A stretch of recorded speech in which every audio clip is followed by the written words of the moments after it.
દુનિયામાં કોઈ પણ ખૂણે જ્યારે કોઈ વિમાન દુર્ઘટના થાય છે ત્યારે એક ખાસ સ્ટાન્ડર્ડ ઓપરેટિંગ પ્રોસિજરનું પાલન કરવામાં આવે છે, જેને એસઓપી કહેવામાં આવે છે. ત્યારે અમદાવાદ વિમાન દુર્ઘટનામાં ભારત, બ્રિટન અને અમેરિકાની સંસ્થાઓ તપાસ કરશે. ઘટના ભારતમાં ઘટી છે એટલે ભારત તરફથી બે એજન્સીઓ ડીજીસીએ એટલે કે directorate general of civil aviation અને એએઆઈબી એટલે કે એરક્રાફ્ટ એક્સિડન્ટ ઇન્વેસ્ટિગેશન્સ બ્યુરો આ બંને જાંચમાં જોડાશે. આ ઘટના બોઈંગ 787 ડ્રીમલાઇનરમાં થઈ છે અને બોઈંગ એક અમેરિકી વિમાન કંપની છે, એટલે જ આ મામલાની તપાસ એનટીએસબી એટલે કે નેશનલ ટ્રાન્સપોર્ટેશન સેફ્ટી બોર્ડ પણ કરશે, કારણ કે બોઈંગ એક અમેરિકી કંપની છે.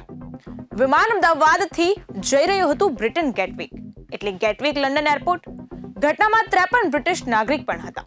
એના કારણે એર એક્સિડન્ટ્સ ઇન્વેસ્ટિગેશન બ્રાન્ચે પણ તપાસમાં સામેલ છે. આ ત્રણ એજન્સીઓ સમગ્ર મામલે તપાસ કરશે. તપાસમાં સામેલ સંસ્થાઓનું પ્રથમ લક્ષ્ય છે ઘટનાના સાચા કારણોની તપાસ કરવી.